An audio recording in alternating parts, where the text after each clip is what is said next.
thing I failed to mention. As we talked about COVID, I'm sorry, Mr. Sanders. On Saturday, we'll be having a food giveaway, food box. We were able to acquire a $45,000 grant in partnership with Save the Children. So we'll be giving food boxes out at Lake Marion High School, starting at 9 a.m. at Orangeburg Wilson High School at 9:45, and the Coke Area Career Center at 10:30. Speaking on the incentive, and I thank the board for that consideration, we sent out an email to employees for volunteers on Saturday. And with Santee Premier, our employee said, I'll be there to help do that. And this is on the eve of their holiday break. So the heart of the teachers, again, has been displayed in Orangeburg for making sure that those that have the least have the opportunity to benefit and extend a blessing to them, especially during this holiday season. So I wanted to make sure that the community knows that, and we'll make sure the word gets out. Again, that's at 9 o'clock at Lake Marion High School. We have 500 boxes that will be given out at each site. So each site will get equal amounts of food boxes, and hopefully we'll have some games and things like that that they can prepare for a holiday meal for their families, for those that are in need. 9:45 at Orangeburg Wilson High School, and 10:30 at the Coke Area Career Center. Dr. Foster, well, we know that the president is coming to South Carolina State on Friday. We know that it's a half day. And I had some calls from parents saying that traffic is going to be congested and that we consider online for Friday since it's a half day. Yes, ma'am. I've had some phone calls about that as well. I have been in contact with the Sheriff's Office, Chief Gibbs, about that, and she assured me that they had a plan in place there. The only reason we can't go to a complete virtual setting, there's been a focus on school districts. This was at our superintendent's meeting, where some school districts have said, okay, we're going to move to an online or asynchronous day that's not COVID related and or is not weather related. And they were monitoring that and gave us specific instructions that that is something that they frown upon and can't be done, and could potentially result in a makeup day later on, because that would not be an approved day because it's not COVID related, because all COVID related asynchronous instructional delivery generally is only for a 2-week timeline, and then you have to reevaluate and submit that information to the State Department. So that's a challenge, and I did get an email or two and some phone calls about that, and I explained that as to why we had to make that call. But I have been in contact with the Sheriff's Office, especially for those schools that are in close proximity, such as Howard and Clark, Whitaker, and Brookdale, and those individual schools that are close by. And OW as well. Yes, ma'am. So I was just bringing it to your attention because I received such a call. Thanks for the explanation. yes, ma'am.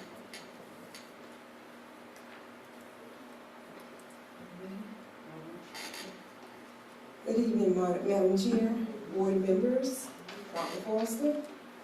I will be providing the financial update for tonight. Our total revenue received $5,278,544.20. 80% of our revenue came in from the state, EFA, and EIA. Our total expenditures, $9,354,435.12. 63% made of salaries, 26% made of our employee benefits. Our expenditures exceeded our revenue this month by $4,075,890.92. I don't want you all to be alarmed. We did receive our monies from state taxes. However, we did not receive them until the first of the month. Normally, we would have had those on our books at November, but we did not receive them to December, and we received $7.2 million. The last item that I have in your packet, just as for information, is our 2022-23 budget calendar. We are getting ready to start our budget year, and in the packet, you should have the entire budget calendar, but on the slide, we only have the date set for December and January. And we will change this budget calendar, monitor calendar as we need to. Madam Chair, if I could add one thing, just for clarity, Mr. Sanders, if we receive the funds from the county in the timely manner that we should receive them, we'll have to book those on the December, report. We would have been about $5 million under our expenditures, versus our revenue. So that's where we want to be. Because we received those funds late from the county, we could not book them in November financials. So is that an accurate statement? Yes, You said that was 7 million? 7 million, yes, ma'am. Thank you. You're welcome. Yes, ma'am. What percentage are we paying salary? About 7, 6, 8%? Salary and fringe, about, yes, ma'am, about 70 to 80%. And that's, and that's total, our salary is 78%.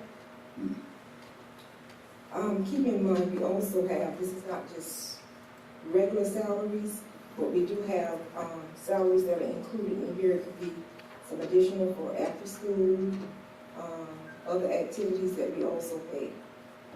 Okay, but what is our total percentage for the district salary? Salaries is normally around 70%.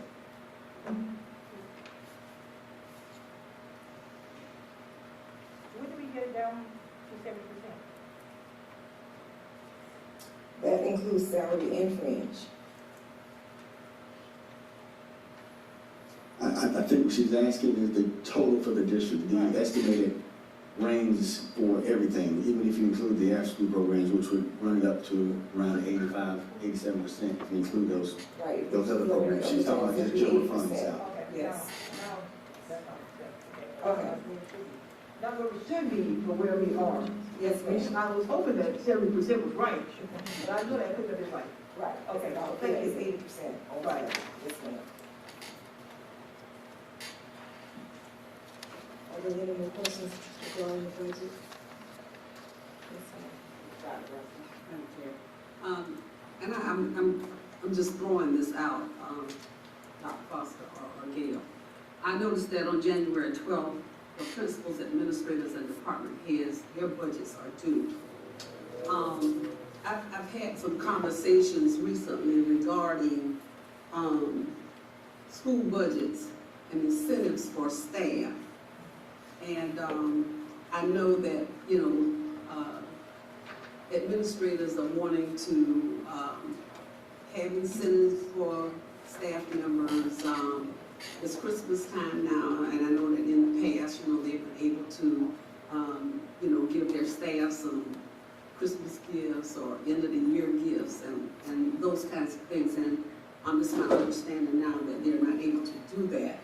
Is it because it's not included in the budget, or is there some way we can include something in their budget, a line item for school incentives? First of all, I wasn't aware that they couldn't do that.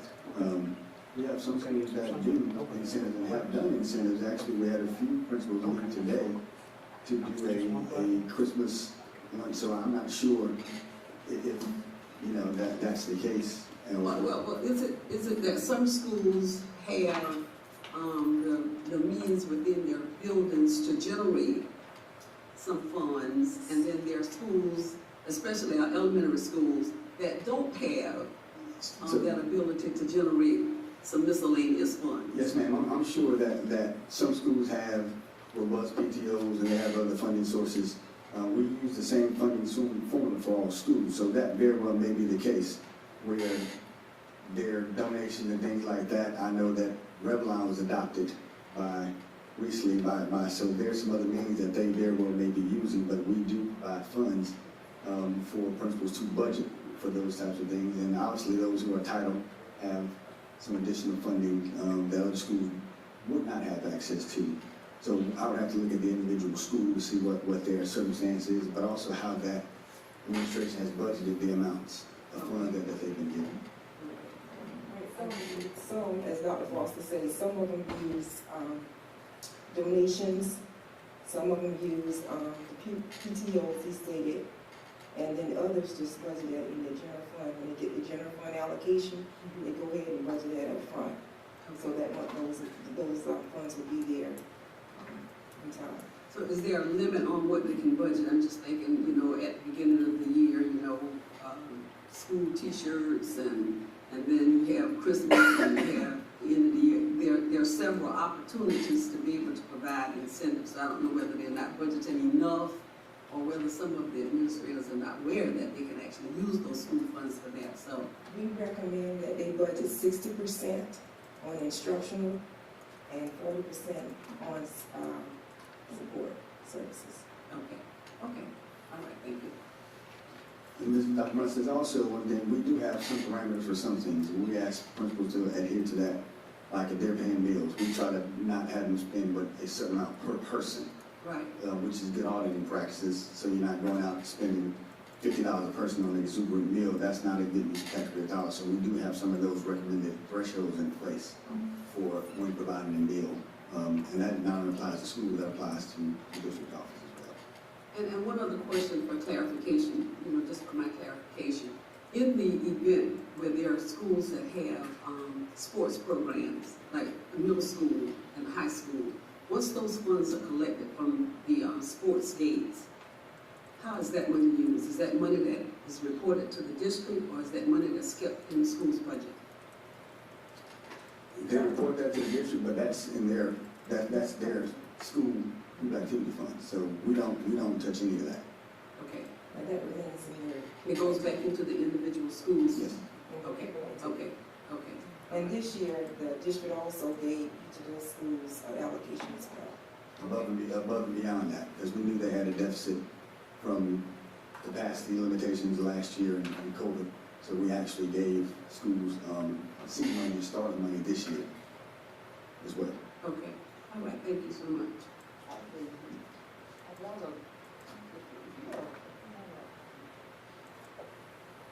In your school, you have parents and teachers.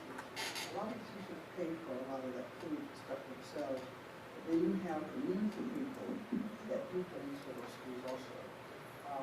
The Rosenwald School do a dinner for the schools. That's the kind of stuff they do. When you have games, and as they say, that money goes in to the district office, but it's allocated for the school. So they understand that.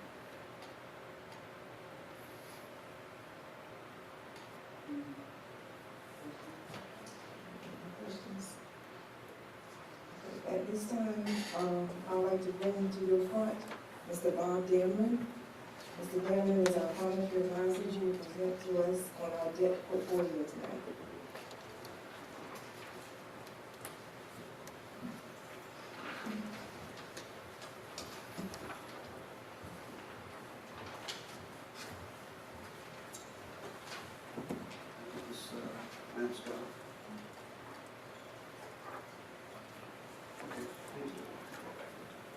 It's good to be with you all again this evening, and it's budget time again, so it's time to start thinking about your capital needs and bonds that you would issue, annual bonds that you would issue each year. And so we wanted to talk to you a little bit so you begin to think about that as you move forward.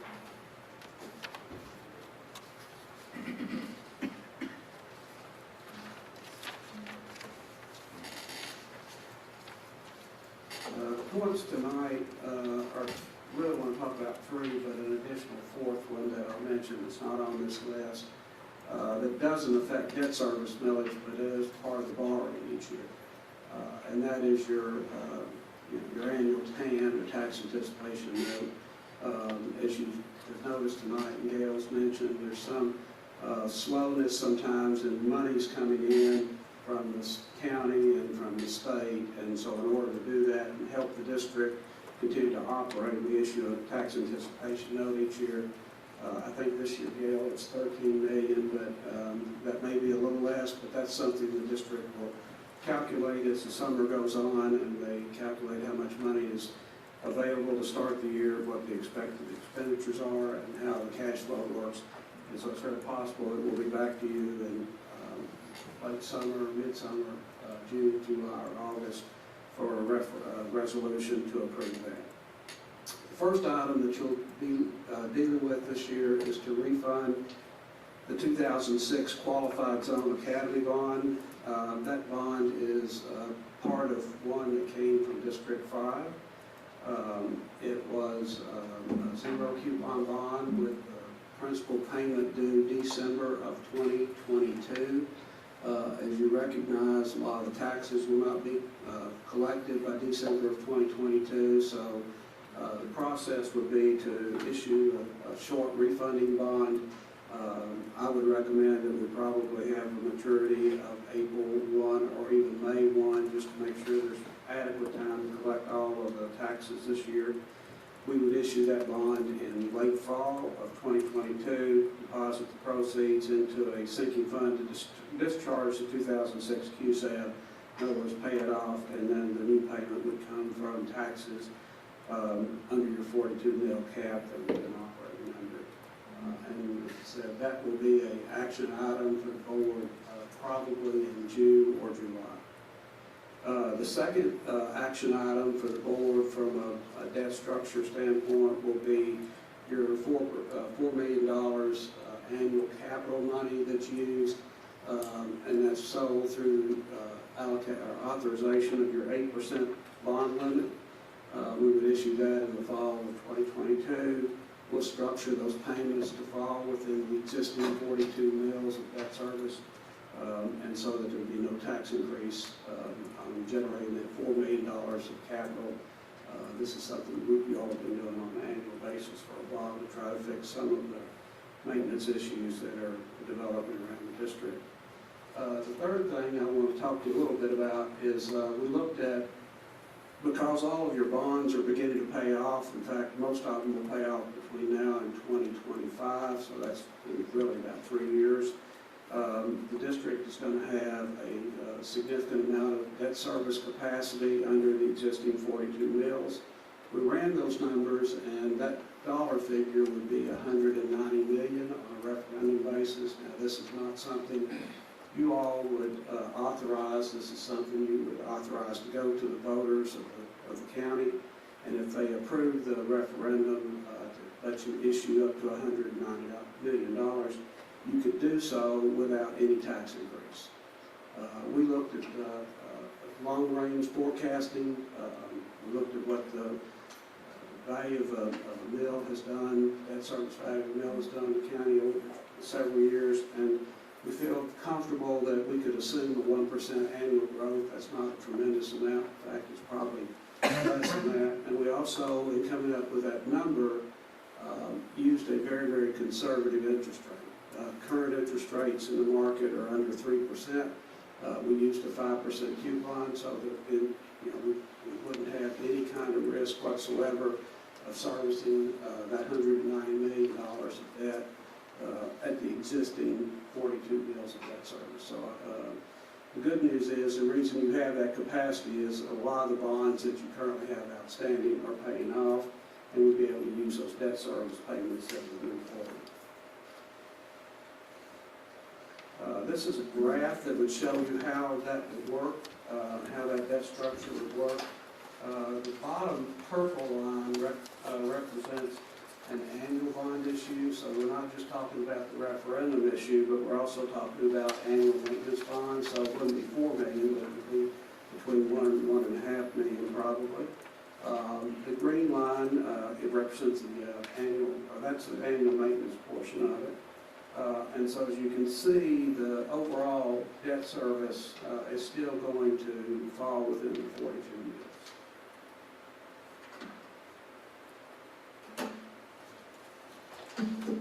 This slide is is an example of that structure, really the numbers that backs up the graph.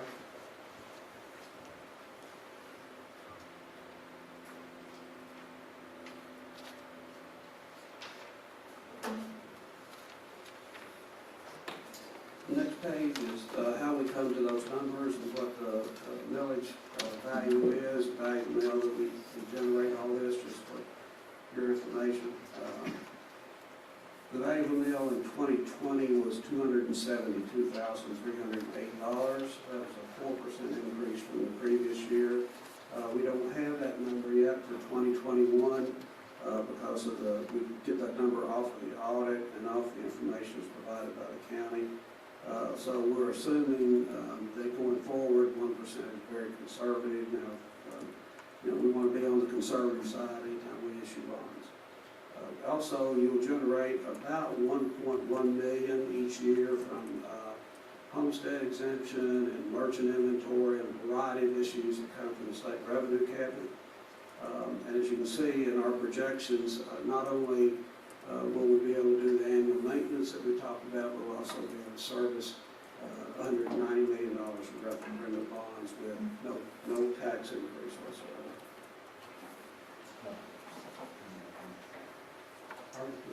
One behind.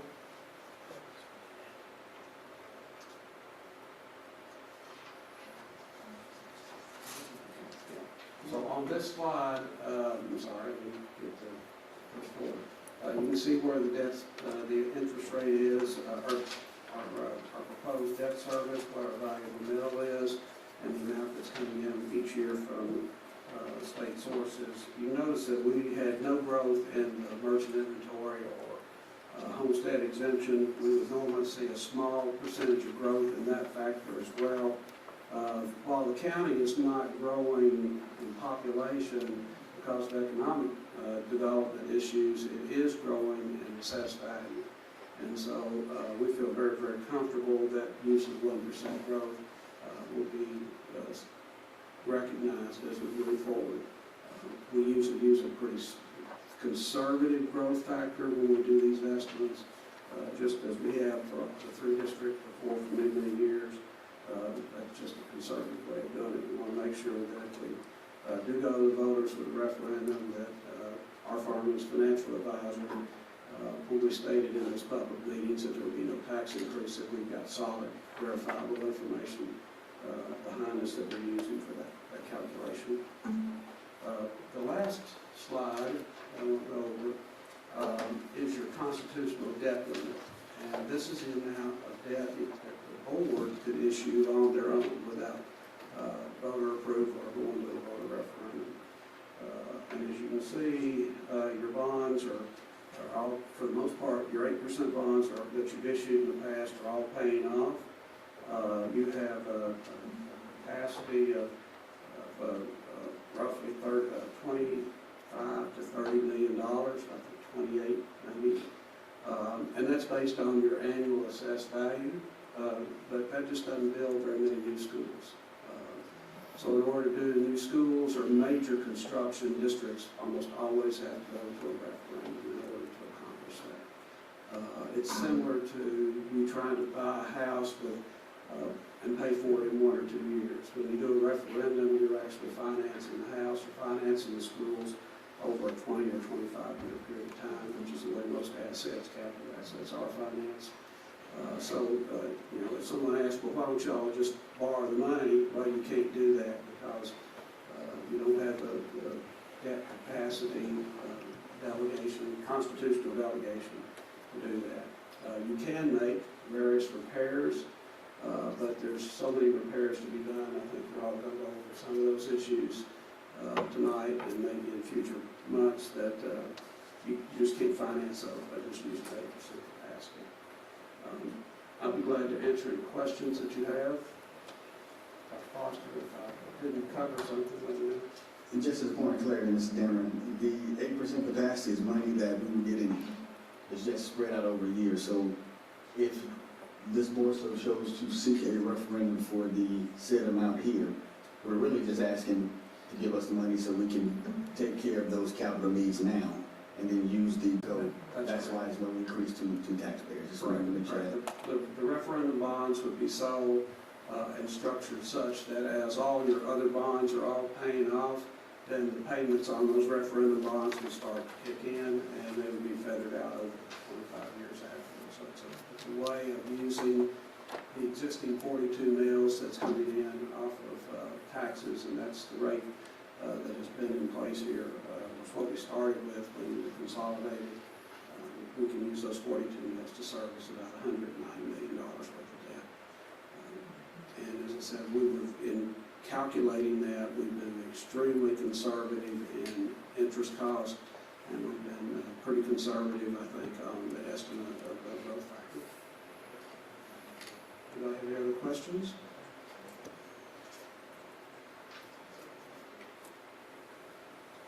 Thank you. We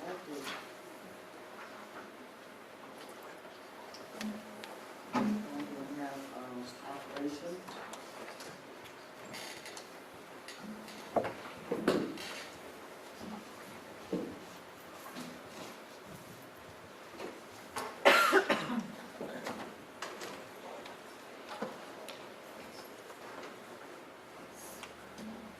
Madam Chair, members of the board, I'm going to tag team this with Mr. Bob Grant here, and ask that he allow me to join him in on this presentation. We've had a lot of discussions here lately, and I'm going to try to advance this slide here.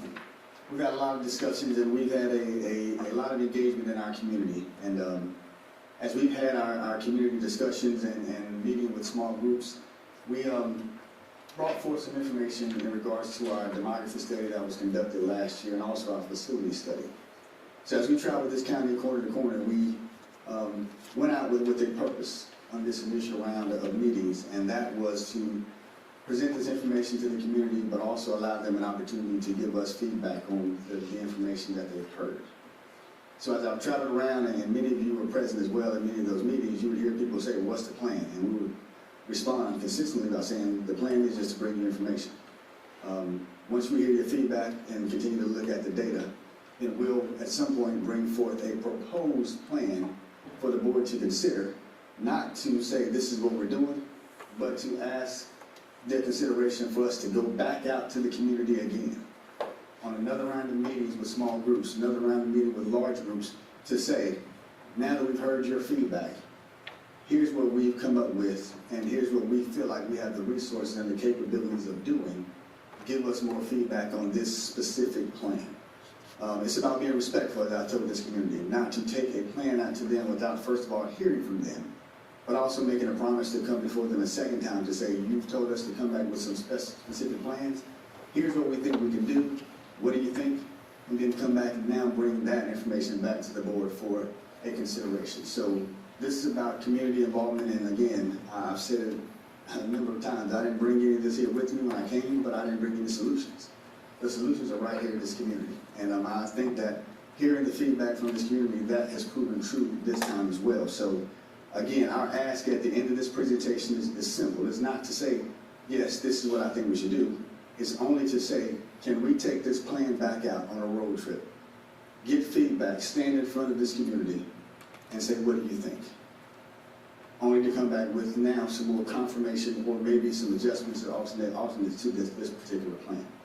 So we've not only had the meetings, we had an opportunity to have a facility study meeting with our facility study board members as well, to just discuss what was going on and look at some things as well. So we appreciate them. So again, this board has continued to work, not just at board meetings, but also outside of the board meetings, to make sure we're coming together to produce a solution that's workable for this community. So again, we had 60+ meetings, both individual, small groups, large groups, with a number of community members, and we sought their feedback, as I mentioned earlier. This also included meetings with all of our schools, which we'll do again as well.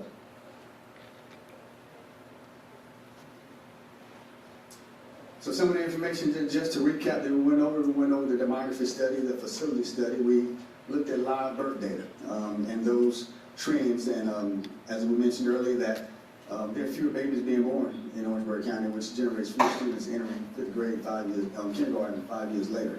We also talked about the forecast from the demography study, and also the capacity of the school facilities that we have versus the actual utilization. So right now, we're around 39% utilization versus the capacity of students that we can serve in this school district.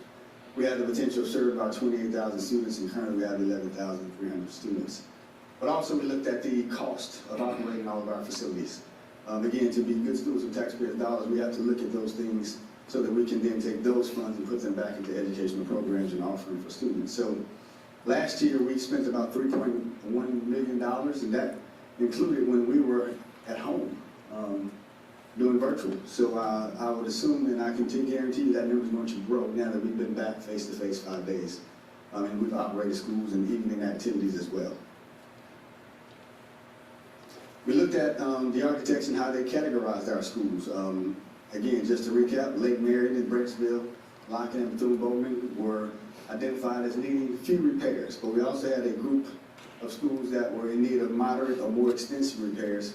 But the focus area is also those schools at the bottom in pink that were in need of major repairs, and how we would look at addressing those to provide high-quality educational opportunities for students.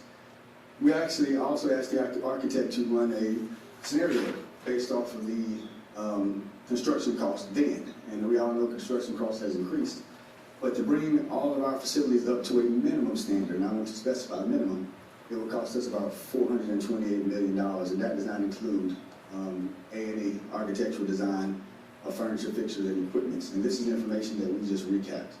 So we wanted to bring forth some proposals to take back out to the community. And so here's where it starts. Here's the feedback, and you'll see some feedback scattered throughout this presentation. And this is feedback, and please excuse any grammar. We just took the raw data. We didn't edit it. We wanted you to see it and wanted this community to see it in its raw form. But it says, for instance, can a new facility be built to accommodate students in Vance and St. James? The purpose of consolidation was to pool our resources together to provide good education for our students in Orangeburg. And you can read the rest of those, but these are true comments that came back. And you guys have a packet of all the feedback that was given. And I'll say that majority of our feedback, ironically, came from our teachers within our school building, as they listed what they were, teacher, parent, not by name, but just who they were. So a lot of this feedback came from our educators and our builders who occupy these buildings each and every day.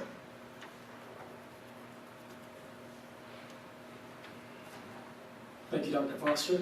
So our first proposed solution is moving to Lake Marion High School and making that a K-12 campus with a state-of-the-art elementary school being built on that campus. When you look at this map, you see the area in blue, and that would be an elementary school built to support all of the eastern area elementary schools. And then if you also look at this map, we would add a middle school wing, and that is indicated with that yellow area. Additionally, we would add parking and all of the carpool stacking lines and everything that would be needed for that campus. So understanding that we would be building a state-of-the-art school to house all of the elementary students. It would also allow us to consolidate some of our services. We would only have one kitchen for the elementary schools. We would be able to consolidate maintenance services. We would no longer need to do lawn service at multiple schools because we already have an on-site lawn server or on-site site maintenance supervisor that does all the lawn over at Lake Marion. So this is our first proposal, and I'm going to give you just a little bit of more of a glimpse of what this looks like. And so on the left you are looking at an elevation drawing, just a sketch done by our architectural firm. This is not the final drawing, this is not anything that's final, but we wanted to be able to provide you all with a visual of what you can think through as we're proposing this. On the right you see a sketch of what the building would look like, and this would be again, a state-of-the-art elementary school that would have its own media center. It would have its own kitchen and gym, and it's a separate facility from Lake Marion High School, but it sits on that front campus. So when you're looking at that picture, if you imagine Lake Marion's campus, it would be on that front left, separated from the actual building, but on that same campus. So currently the 4 elementary schools, Ellery, St. James, Vance, Providence, and Holly Hill Elementary compose about 357,000 square feet. This new facility would be about 175,000 square feet. So right there, we would save about 180,000 square feet worth of heating, cooling, maintenance costs, and all of the things that you would have to do for those facilities. I also want to look at it and show you what the occupancy of those schools currently, and this is information, again, you've heard already, and you look and you can see the percentage of occupancy for each of those schools, along with that dollar amount that it would cost to bring that facility up to a minimum standard listed for each of those 4 schools. Well, when we combine all of these students into one single state-of-the-art campus, we would have about an 80% occupancy within that facility.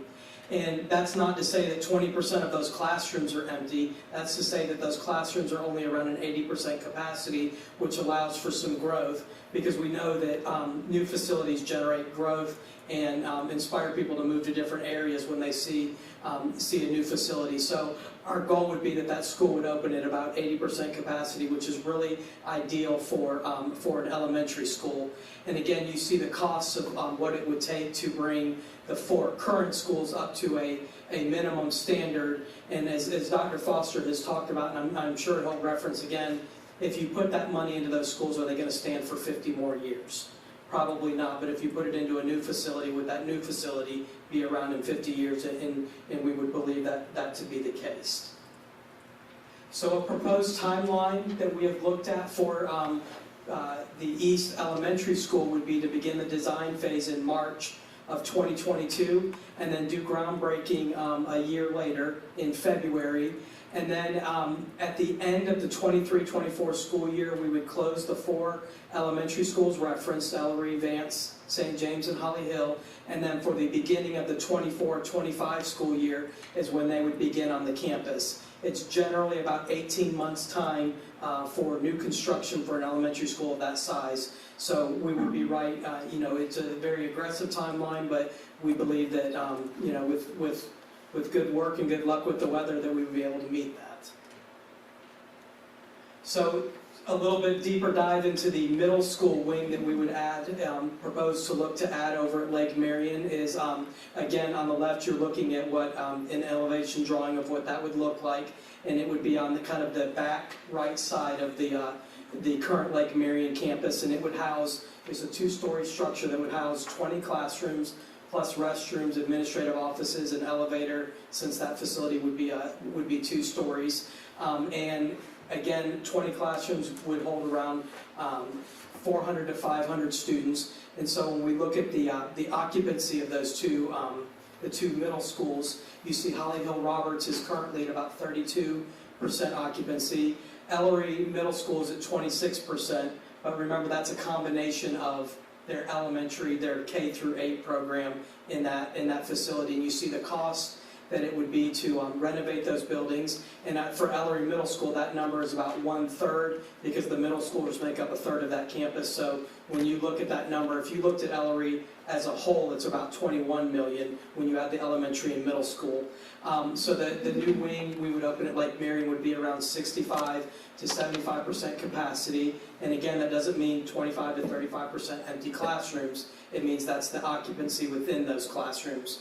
We would also need to use some of the space at the current Lake Marion High School for some of the classrooms.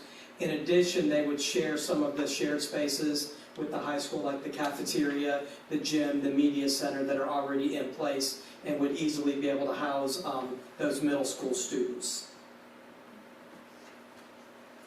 And the proposed timeline is very similar for the middle school as the elementary school. Again, March 22 for the design phase, February 23 for the groundbreaking, and then the same timeline for closing, which would be the end of the 23-24 school year for the 2 middle schools, and then all of them would begin in the 24-25 school year at the new, what would be the proposed Lake Marion K through 12 campus, housing all of the students in the eastern section of the county. So again, here's a few of the pieces of input that folks have given us, and again, you have all of these, I believe, a packet that has every one of these in there, and the thing that keeps jumping back out is that things may be painful, but we need to do things for our students, and we have to build state-of-the-art facilities, and so this would offer us an opportunity to meet some of that feedback given by our community. So next proposal is to look at Orangeburg Wilson High School, to build a brand new facility. That facility is not as old as some of the facilities that we have in the county. However, it's, to be quite frankly honest, it's in worse shape than many of our facilities that we have.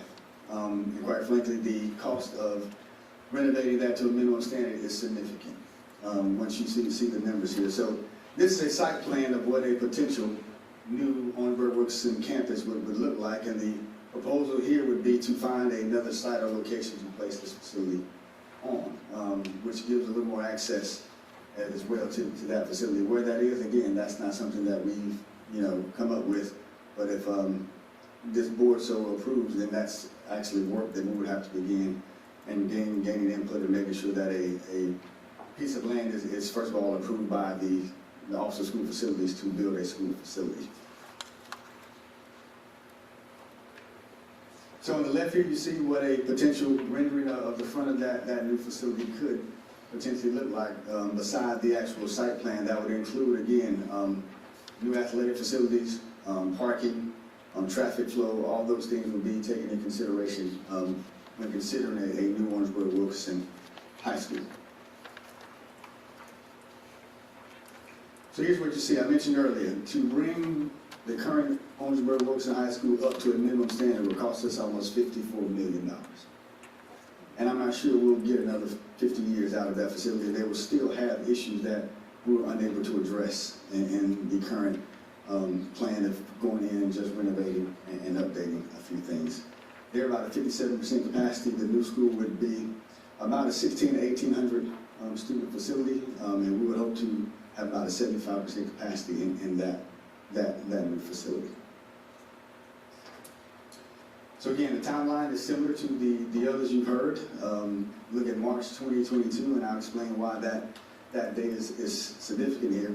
But also look at August of 2022 to complete a site selection, as I mentioned earlier.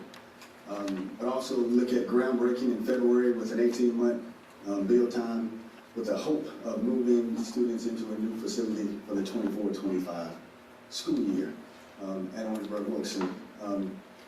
Another thing, again, this is a very aggressive schedule, but also gives us an opportunity that if construction is not completed first semester and move in January, school districts do it all the time, so that gives us some wiggle room to hopefully have students in at least by 2025 or the end of 2025.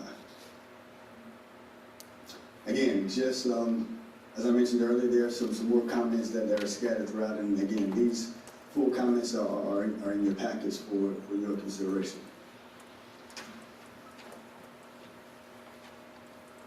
So the next proposed solution would be to renovate Edisto Primary School and then transition the students that currently attend Revlon Primary over to Edisto Primary School. As you're aware, those two facilities are about 3.5 miles apart from each other. They also serve the exact same grade configuration of pre-K through second grade. And what that would do is if we were closing down Revlon is we would be able to close down about 57,000 square feet of building that we are heating, cooling, and maintaining. And Revlon currently is at about 44% occupancy, and it would cost about $14 million to do the repairs for that building that are needed. If we were to transition all of those students over to Edisto, in addition to the current students attending Edisto Primary School, that school would now just be at about 65% capacity or occupancy, which is a great number for a building, feeling like you're using the full capacity of that building. But in order to do that, we would need to do a little bit of work at Edisto Primary. We would need to do some work with roof, some flooring, painting, and lighting and different things that need to be done in order to be able to occupy it. Edisto Primary currently has a full wing of that building that is not even being used. They also have a number of classrooms being used by adults, not specifically just for kids, but offices or to see one student at a time, and you don't have that in a lot of places. But those are areas that we could house full classrooms of students within that facility. The timeline for transitioning those students is a little bit faster based on not having to do quite as much work, but in July of 22, next summer, we would begin the renovations and repairs needed for Edisto Primary and work that for the next about 12 months, and then closing Revlon down at the end of the 22-23 school year, and then transitioning all of those students to begin the 2023-24 school year, allowing for the folks at Revlon to have a full year for closure and to be able to kind of move through what that would look like to close down a building that's been part of the community for a very, very long time.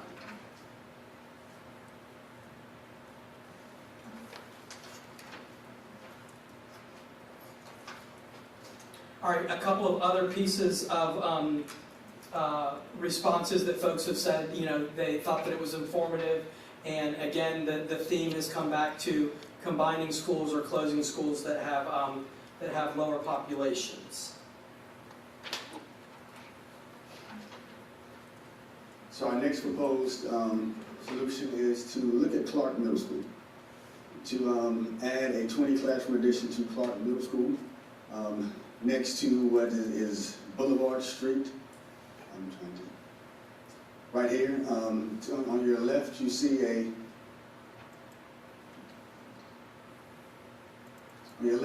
potential rendering of what that looked like, what that would look like.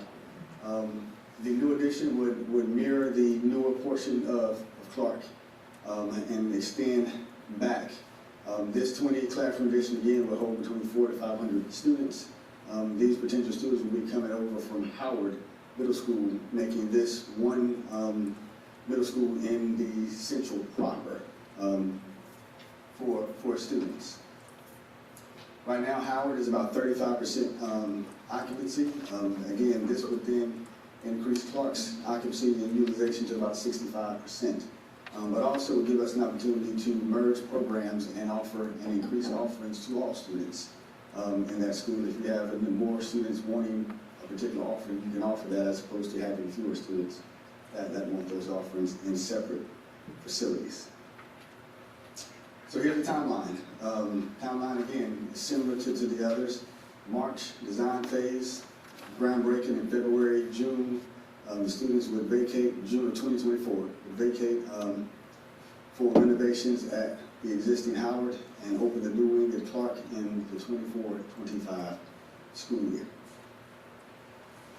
Again, more comments that kind of outline things, and there's one in particular at the bottom that I was in schools last Friday, and a teacher pulled me aside and said, the one comment that says this, that was me.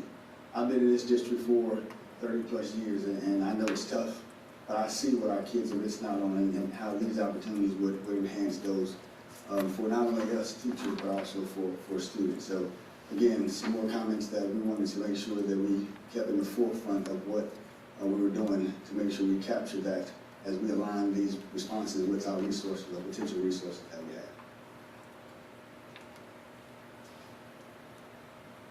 So the next proposed solution would be that now that Howard Middle School would not have middle school students, that we would transition that to an elementary school to house students from Brookdale, Whitaker, and Mellichamp. We understand the history of Howard Middle and the role it's played, and we want to make sure to continue to utilize that building. Additionally, it's in a great location where it sits by the campus of SC State, as well as sitting on that corner. So we would love to be able to continue to use that. And Howard is a 124,000 square feet building, and the 3 schools that we would look to transition into that make up a total of about 204,000 square feet. So it would be a reduction of close to 80,000 square feet of facilities that we would, again, and I feel like a broken record, we wouldn't be heating and cooling or having to maintain all of those square feet. So when we look at the occupancy of those 3 elementary schools, Whitaker is the highest at 44%, but when we combine all 3 of those schools into the Howard campus, that school would now be utilized at about a 75% occupancy rate. And again, we talked over and over how that 75 to 80% number is a great number where you're really utilizing your facilities and getting great benefit out of them.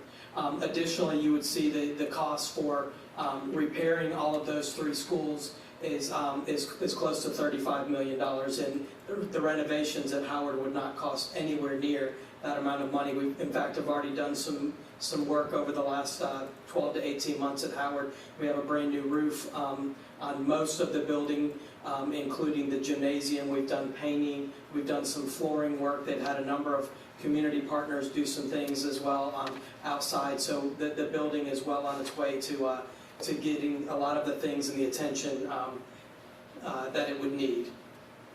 The timeline for Howard is just it would be a little bit delayed. Of course, we would begin the planning in March of 2022, but we would not do any of the work there until after the Howard Middle School students had vacated to go over to Clark Middle School, and so the 24-25 school year, Howard would not have students, and we'd be able to do the work to get it ready, because when you're transitioning from a middle to an elementary school, obviously in an elementary school you're dealing with pre-K students, early childhood, and there are certain things that some of those classrooms would need that they don't have as they're serving middle school students now. And so then in August of 25 is when that campus would be ready to welcome the 3 schools, the students from those 3 schools into that newly refurbished facility.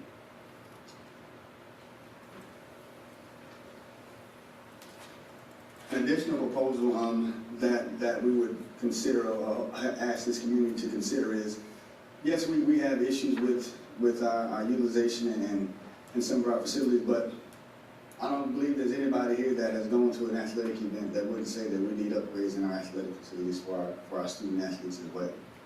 So in addition to the request for proposing the new facilities, we also got to look at our existing schools as well, our existing high schools and the athletic facilities, and this to me is also a safety concern as well. Students that are in not proper condition that go and compete against other students run the risk of getting hurt if they don't have the adequate facilities to train and make sure they're fit. But I would propose that we look at maybe AstroTurfs at all of our high schools, look at our weight room facilities, but also our fine arts facilities, because the students have to get a well-rounded experience. And if I'm not an athlete and I enjoy the performing arts, we need to look at the lighting and sound in our auditoriums, seating in our auditoriums, those spaces where the community will come for large gatherings.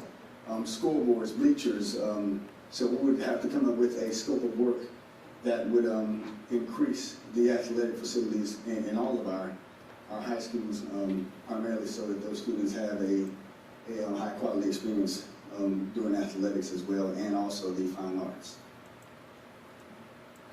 So proposed timeline, again, we would look at January 2023 to begin the upgrades, and this would extend through August of 2025 with the hope to complete all of the actual athletic upgrades in August of 2025. So the question that senior staff brought up, and the question that came up in some of our comments and some of the conversations I've had with community members as well, what do we do with those existing facilities? So there's one thing we can't do. We can't vacate a building and leave it there to be an eyesore in this community. That simply is just not enough. But also, there are opportunities that I see gaps in our community where public and private entities can partner to provide spaces for children in those communities, so that there's a potential for a footprint to be left in the community. So for instance, Holly Hill Elementary, you take as an example. That used to be an old high school. So they have a gymnasium, they have a cafeteria, they have athletic fields. I had a meeting with individuals in Holly Hill not too long ago, and they were dying for their recreational league to have places for students and for them to go play their games. But there's not a week that goes by that we don't get some kind of request from a community to use a school facility for a large gathering. And we have to work around school schedules, we have to work around those things, but maybe demoing portions of a school that is not in good shape, repurposing the actual parts of a facility for recreation use or large span gatherings for that community could serve as a benefit to that community, where if I want to have a family reunion now, I can go to this space that has a kitchen and a cafeteria. If I want to have enhanced recreation programs, I can have those opportunities in those communities and not have to heat and cool an entire facility or upgrade an entire facility that will not be used. So that's just one particular option. But also you look at teacher housing all across this state. I believe the school board heard at the last conference that there are school districts that are researching utilizing old school buildings to generate and create teacher housing, because that's an issue we have here for many of our teachers that come in, that they don't have housing options. But to meet with a developer and partner to renovate that school for teacher housing are also options. There are a number of options, and I don't have them all, but that's something that I hope to get back from the community once we go back and say, here's the plan, what do you think? Give me some feedback on what we can utilize some of these existing facilities, and if not, should this facility just be simply demoed? But there are also some facilities that are more valuable to us as land with no building on it than it is with a building, with a vacated building. So what that plan is something that this community is going to have to come back and work with us on how do we do that. Question. Are you proposing then or suggesting that some of those that get repurposed, that they get repurposed by us, or that they get done by the community themselves? Because once we vacate the school, I've been through this before, and so has Ms. Peggy.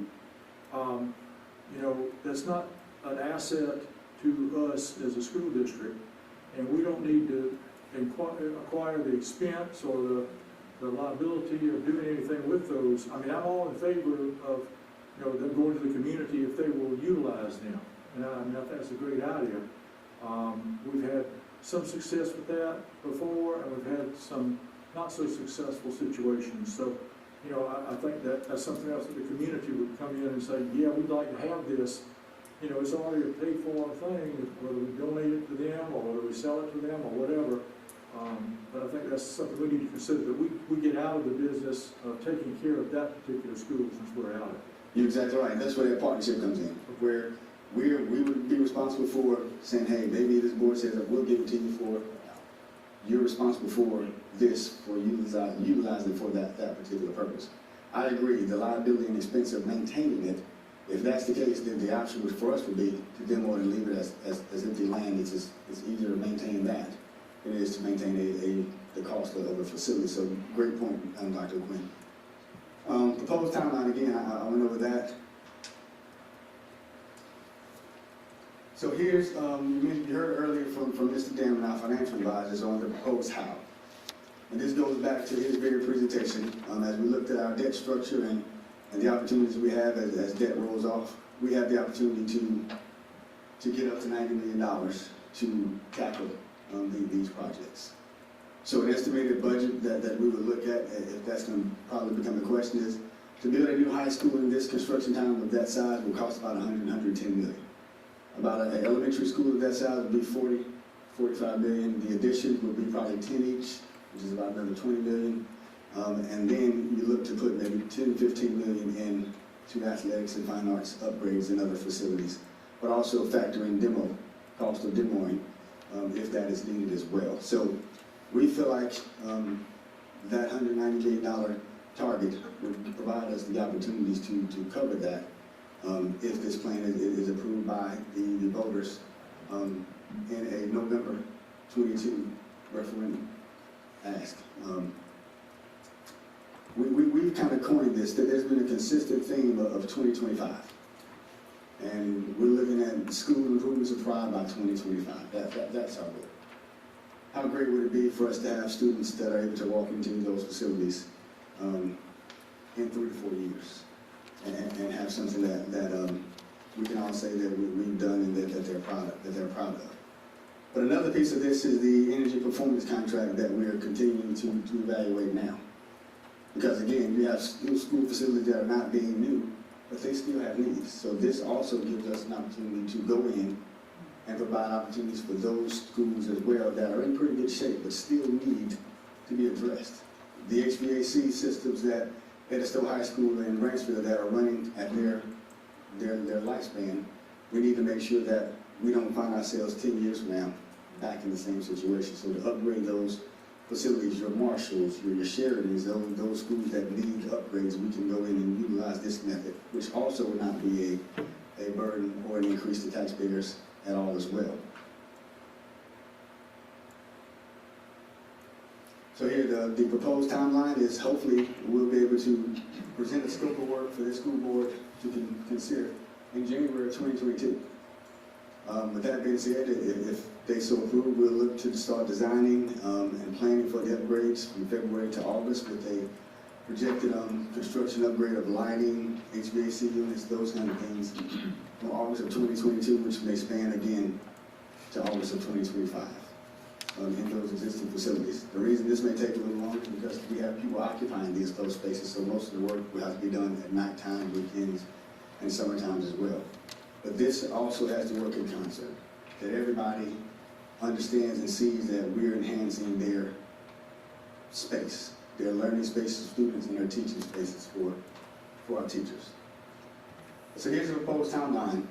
We're proposing that if the board so approves that we can take this plan out to the community to get feedback. We want to start January 3rd through January 21st with our meetings with our schools. As we did the first go around, have a meeting with every single school, hear back from all those teachers, get their comments and their concerns. But also moving January the 24th to February 11th to have our small group presentations, but also ending February 15th, 17th, 22nd, and 24th with our community meetings as we did this time, with the plan of bringing back a plan for the board to consider at our March the 8th board meeting. It is our timeline. Again, school improvements of pride by 2025.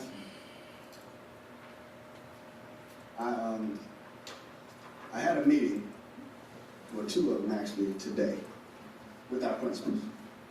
The first set of principals I had a meeting with at 2:30 were the principals that would be directly impacted by this plan. And I shared it with them because out of respect and out of courtesy, I would not want them to hear this information tonight for the first time. So we sat down and we had an in-depth discussion. I let them know that this is what we're presenting. This is why. Tell me how you feel. I've been in a situation that my school was closed when I was a principal, and I had to guide that community through such a task. And I can tell you that our principals' comments were similar. Dr. Foster, this is difficult. I love my school. I love my community. But I know that there's a need. And if I look at what's best for my kids, I know this is best for my kids to have them struggle, but also they mentioned that it's challenging to lead and keep morale up whenever a classroom's hotter than it is outside, and I've asked somebody to fix it, but you can't find the parts and that gets fixed. It's colder. So you talk about morale, that contributes to the morale of the staff. And they mentioned those things. One principal even ended and said, I know this is tough and it impacts us, but we're going to have to be cheerleaders for what we know is right, even if it's impacting our building. And I can appreciate the honesty of that as well. But I wanted to end with this slide because this is what it's about. Everything boils down to these children.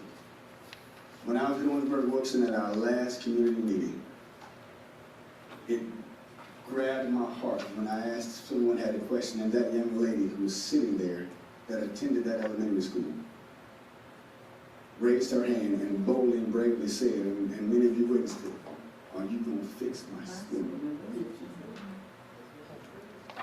Are you going to fix my school? That's an elementary age child that has her educational career ahead of her.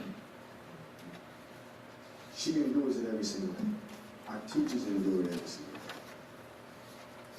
day. Is this a controversial matter?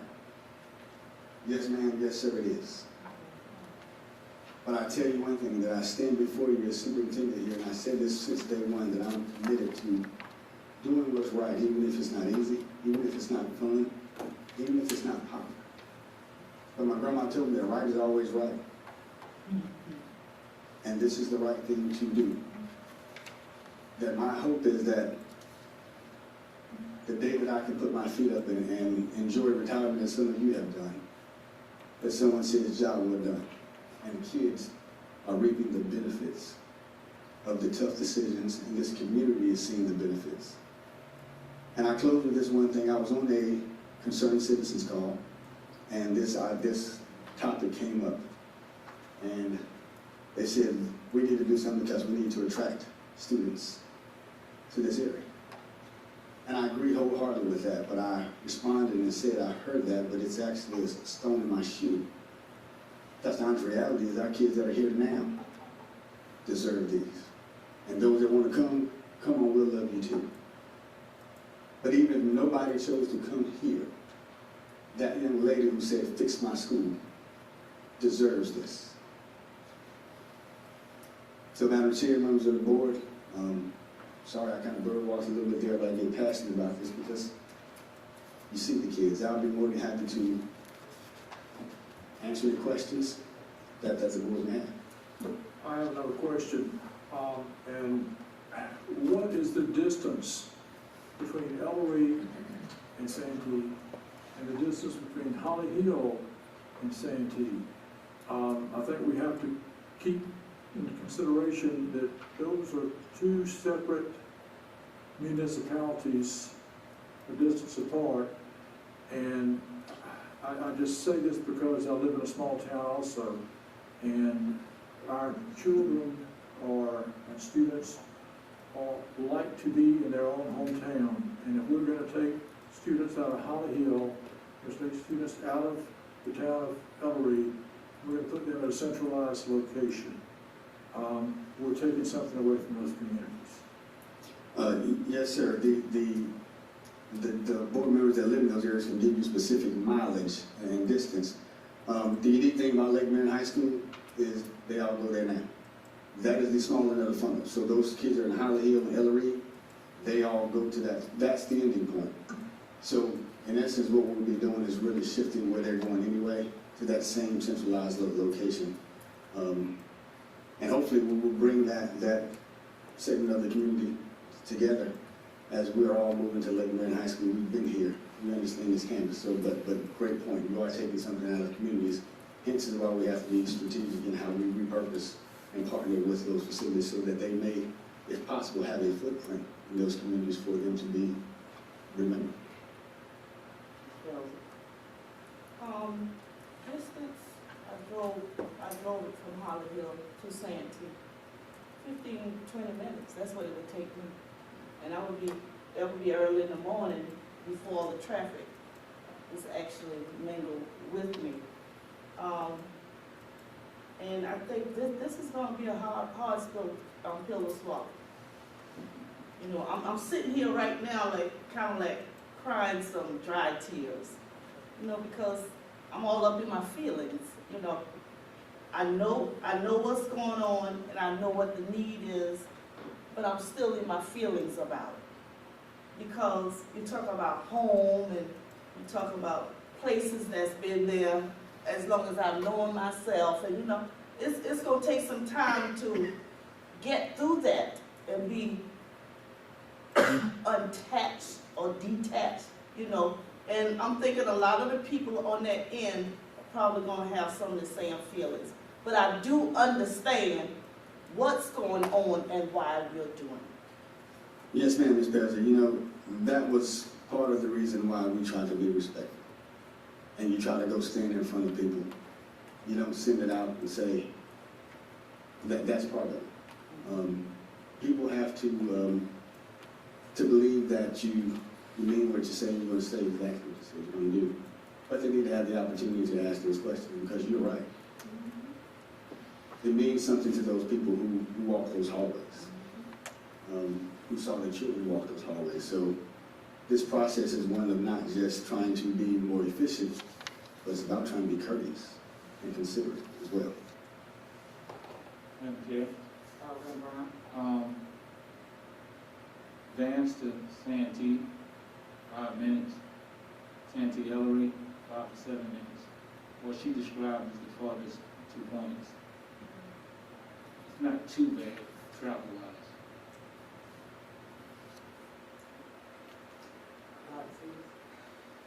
I didn't understand where she's coming from.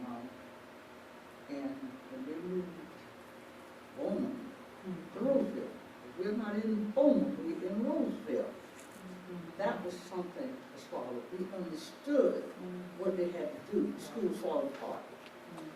What we did, we sold the school. They sold the school. So we're going to have to, just like Dr. Prince said, we have to do something. If you're going to close these schools, we will have to find somebody that's going to buy them or do something with them. Because you'll be paying bills to keep that school up, and you still will be spending money. Even if you say they're going to use it, you got to maintain it for them to use. When they put Bowman first up there at Roseville, I thought the worst thing that ever happened in the world. But it turned out to be a blessing in disguise because we had more room. But we were in the woods. We had water covered in the back and all this kind of stuff. But it turned out good. But you're gonna have to sell your community on this.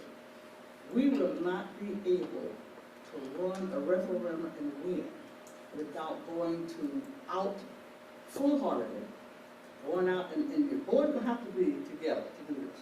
Because I'm telling you, if you're not going to win. Because you gotta be able to make calls and say, tell them how you're doing it. This is what we're doing. And I'm gonna throw this in. We are here saying that we're for the children. I want y'all to remember that in graduation time. You said we're for the children, we're doing what is for the best of the kids. Let's think about that when we talk about graduation. That's all I'm saying. Yes, ma'am. Dr.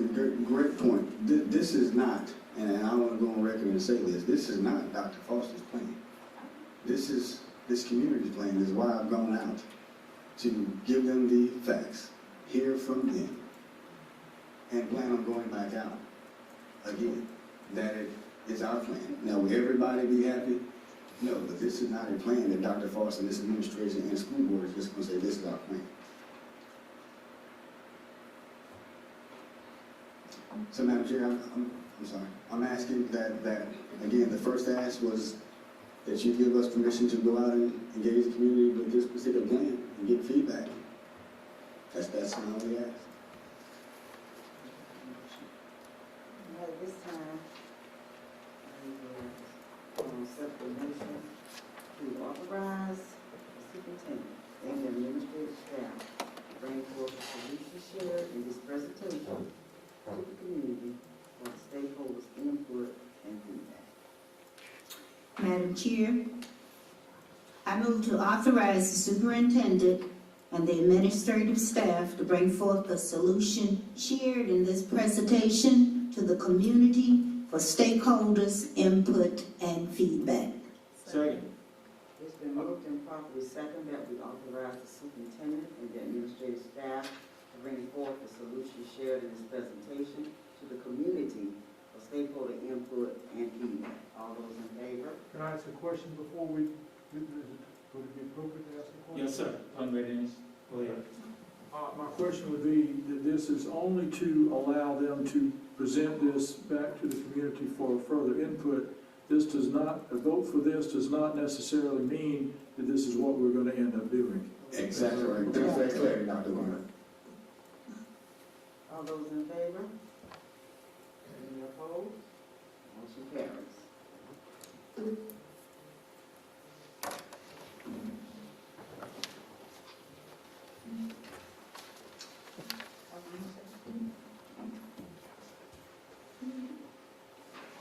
This time we'll have our district honors busing assistant to the superintendent.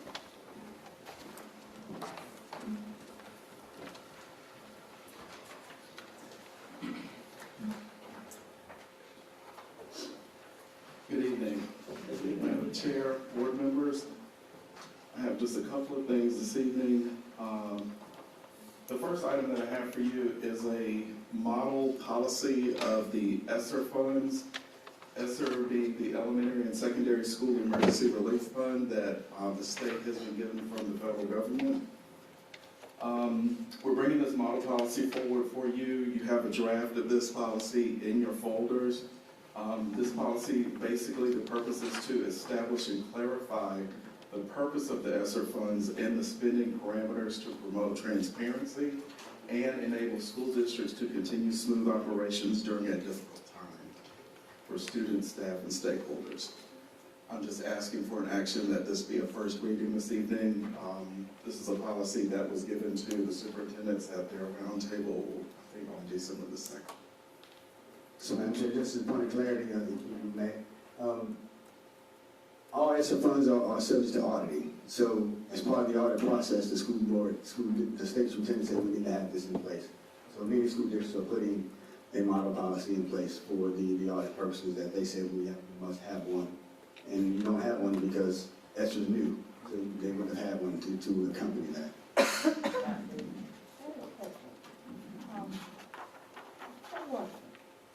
If you look at third paragraph, it has the, and then you write it out, this has been allocated, why? This is a model policy that was given to the superintendents, and actually Clarendon 4 presented this to them, and so I just removed the name. Oh, it's just theirs, okay. Yes, we would just use the language and reformat it.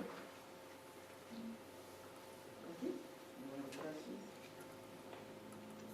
Hearing none, I will entertain a motion that we move to accept the model ESSER policy as presented this evening for first reading. Madam Chair, I move to accept the model ESSR ESSER policy as presented this evening for first reading. It's been moved and properly seconded that we accept the model ESSER policy as presented this evening for the first reading. All those in favor? Any opposed?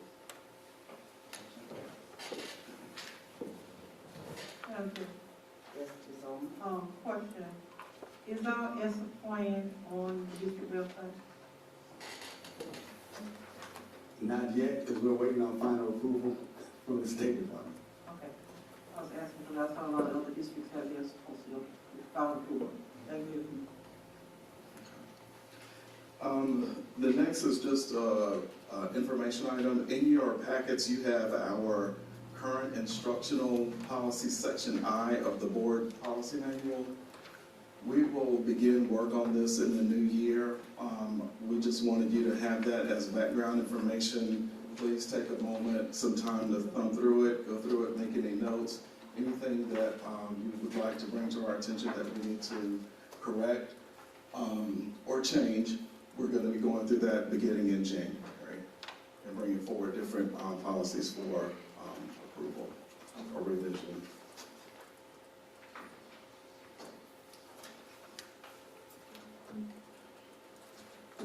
Good Christmas reading, huh? The next item I have this evening is graduation for 2022. And by way of background, in your folders, there are minutes from the September 10th meeting back in 2019. And at this meeting, the board discussed graduation for the new Orangeburg County School District. A motion was made and it passed by a vote of 7-1 with 1 abstaining. The board voted to have graduation in one central location. That March of 2020, COVID happened and everything changed. Initially, we were not going to have graduation, but we were able to give the choice to the seniors that were graduating that particular spring. We gave them options as to how we could have graduation and do it safely. The following year, in 2021, we followed the same guidelines. At our last board meeting, there was some discussion about graduation and how we should move forward for 2022.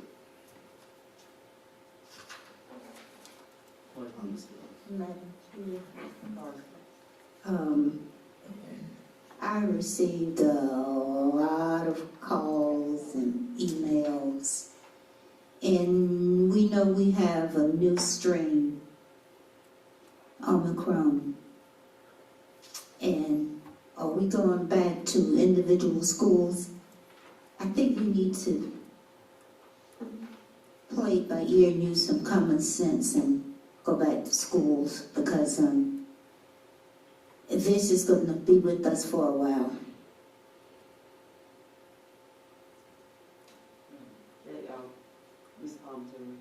Question for clarity. Is this a reconsideration? Basically, I'm just putting this on the floor for discussion. Right, this was a request from the board to be added to the agenda. we're just following what the board's decision was. Initially, we brought forth last year for the board to consider having it at separate sites, and the board voted on that due to COVID. And I guess we should have put those minutes in there as well, because the initial vote for the board was to have it centralized, and we had to come back to get votes to do it otherwise. So we're going back to what was initially voted, so this is just for information or for the board to discuss. Well, in September 2019, I was on the board, so back to what we talked about all night, and it's like Ms. Carson said, we have another virus hanging out there. Day before yesterday, we had 100 people that tested positive for COVID at Ridden Medical Center. Yesterday, we had 35. We do not want to be in a close-up area, and I know where you're going. I want South Carolina State, you're paying for 2 buildings. I already found out you're paying for 2 buildings. You gotta pay for the outside, and you gotta pay for the gym, because they have it set up in case it rains. So we talk about we love these children, and we want to build these facilities for these children, and we love them to death, but we are doing what we want. It's the children's graduation, it's not ours. It's their graduation. And I know OW probably is large, and they probably need to be the state. But those children, people got 35 and 40 graduates, they can be on their football field, they can be in their gym, because the gym big enough for it. I don't see why we should take their privilege and take it to state. I love South Carolina State, got no problem with it. But we have to do what, we said we love the children, we said we ran for the children, we said this is what we did. We went out there and campaigned, oh, I'm for the children, I'm for the teachers, I'm for the, if that's what we are, then we need to vote like that. We need to do what we gotta do. So, yes, I've heard from Dr. Stevens and Ms. Carson, and I've heard from a lot of people in the community. I received, just like many of you probably, a lot of emails from parents, but mostly students. And not just one area, across this county. And their thing is that, would you please reconsider, would you please reconsider? And that is my take on it. When we hear from the students and what they would like to see regarding their graduation, that would help put them in the forefront.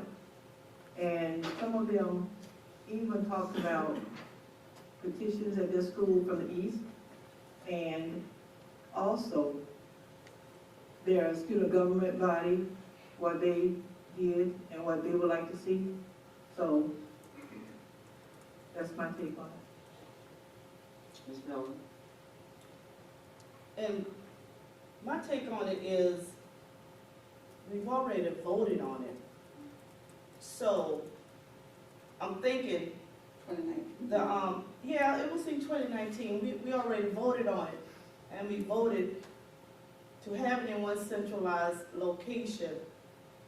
And it's like the decision has already been made. And in May or whenever graduation comes around, if COVID is a major issue, you can make another decision then to have it someplace. I mean, that's just my thinking. I received a few emails, but when I look at, all my emails came from one area. I didn't get emails from all over the county.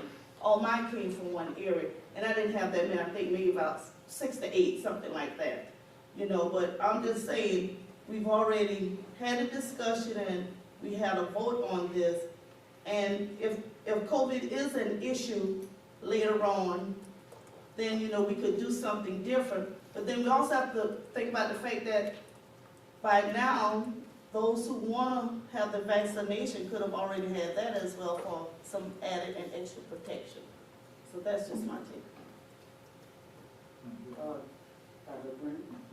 Yeah, I think we need to reconsider this situation, and, you know, things change. Just one vote, one time is not carved in stone.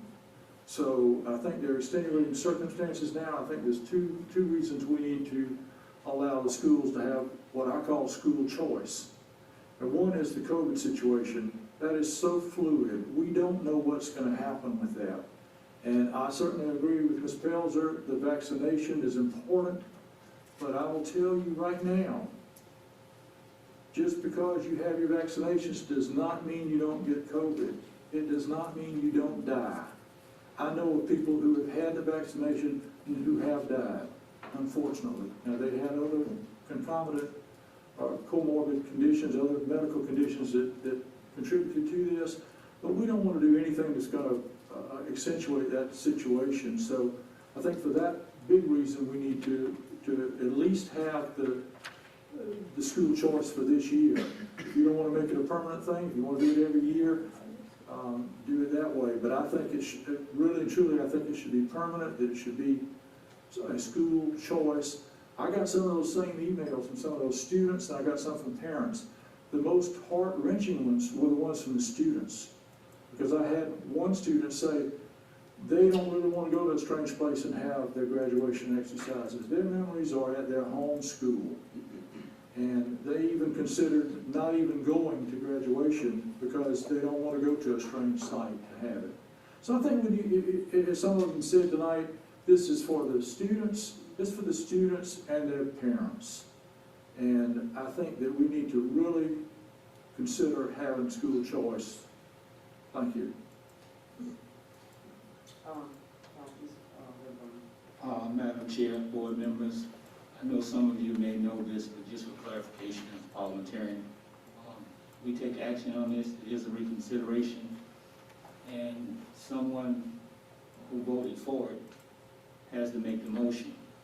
One of those 7 persons has to make a motion, get second, and if we pass that to reconsider it, then we would move forward to reconsider it. So that's the course of action.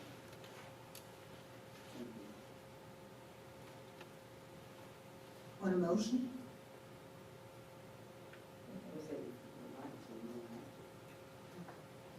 Yeah, the chair can open up for a motion, and as I said, per the new Robert Rules of Order, it would have to be one of the 7 who voted for it, and then anyone can second. Anyone can second. Madam Chair, Yes. I move that at this time, this board reconsider the graduation plan that we had in place, and that it be a choice for individual schools. It's been moved and properly second that we reconsider the plan that we had in place and to make a school choice and to reconsider the motion, to reconsider what we had in place. All those in favor of that, please raise your hand.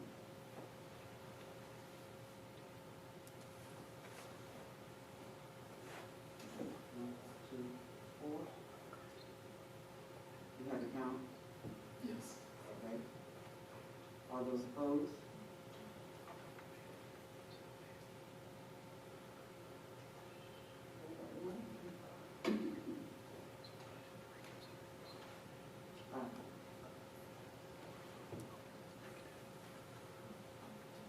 Motion does not carry, correct? Correct, ma'am. Is that it, Dr. Washington, the motion did not pass? Okay. At this time, I will entertain a motion. Madam Chair, before we move on, Yes.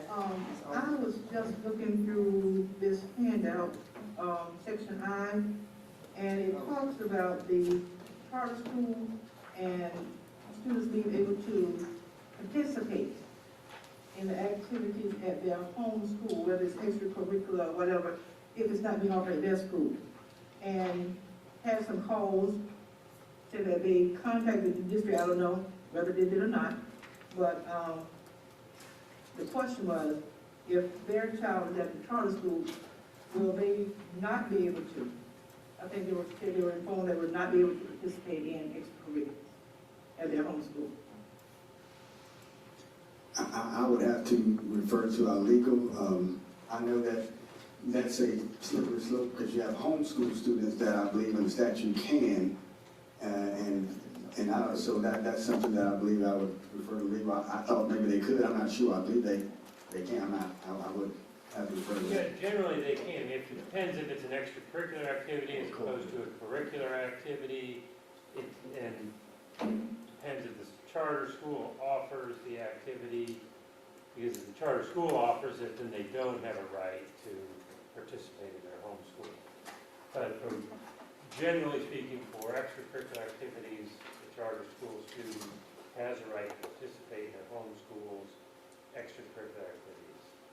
So just to clarify, if there's not a football team, then yes, they can. They Right. can participate. So that's, thank you for Yeah.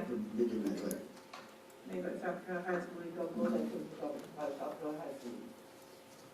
Right. Yeah, in high school, they Right. would offer it. Again, the child has to try out and make the team. They also have to submit the application in a timely manner and be otherwise qualified. A lot of times, this charter school students don't get their applications in by the beginning of the season, for example, and then they're not eligible to do it. Dr. Washington, the policy that we have before us now, this is the policy that's in our book now? Yes, that is the current Okay. policy that Okay, stands right now. okay, it's in here, okay, thank you. Dr. Quinn? I just have a question, for clarification, actually. So, could the parliamentarian or perhaps the chairman tell me that any decision we ever make in this board is completely carved in stone with no opportunity to change? I mean, the whole board makeup may change next year, and nobody may remember that who made the motion or whatever. So I really think, and obviously we would have lost, the vote tonight anyway because it ended up being 5-4. But I'm just curious if everything that ever gets brought up here is gonna have to be looked at that way? Yeah, per the Robert Rules of Orders, as I said, what would have happened, that's just like with any other motion. If the motion does not carry, it dies. Now, if it had carried, then we could have voted on it to it. And anything, nothing is in stone. We have the right to change it. You just got to go through the proper channels, which is to either reconsider or amend. And the way it was handled, I want to let the record reflect, it was handled correctly. Everyone here was notified. And that was supposed to be what has supposed to have been done. And then it comes to the floor just like that, open discussion, and then we vote. So if the majority had voted for it to be reconsidered, if that motion had carried, then we would have reconsidered. Okay. So it could have been changed. I don't think we have done the right thing for the children and their parents tonight. Madam Chair, if I could, I just want to say this to this board and the community as well. We're going to do our very best to make graduation a memorable experience, regardless of where it is for all children. You have our commitment as administration to do that, and we will do that as we have done in years past. So that is definitely something that we will be sure that we're committed to. Madam Chair, and last thing I'd like to say, we have to keep in mind that this policy was in place last year, and we had on-site, graduation. Saying that to say, all of us have common sense. If the COVID, is at a high rate or whatever, we have enough scruples to look at it and reconsider that. Madam Chair, I just hope that we do it in a timely manner so that everybody can make the adjustment. Madam Chair, I'm for the children. When I ran, I said I was for all the children. But I'm going to tell you this. When I was a board member at Orangeburg Consolidated School District 4, I had 2 grandsons graduating the same time. I was only able to see one march in and one march out. So I have been for this for the longest. And there were several grandparents, uncles, aunts up at Hunter County Tyler High School that had grandchildren at Branchville, grandchildren at Eddystone High School, and they were not able to see their children march in or out. I was given a little bit of preference as a board member. I had like a police escort to get me from point A to point B to see those grandboys. So I'm for the children, and I'm also for those parents that would love to be there for their grandchildren, their uncles and aunts also. I couldn't say, Norris, you go to D'Angelo's, and I'll go to Malik's, because my husband at that time was deceased. So that's my concern. That was my concern. Carol, you can't get any truth. So this time, I will entertain a motion to go into executive session for personnel recommendations, contractual matters, legal matters, and financial matters. Madam Chair, I move that we go into executive session to discuss personnel recommendation, contractual matters, legal matters, and financial matters. Second. It's been moved and properly second that we go into executive session for personnel recommendations, contractual matters, legal matters, and financial matters. All those in favor? Any opposed? Motion carries.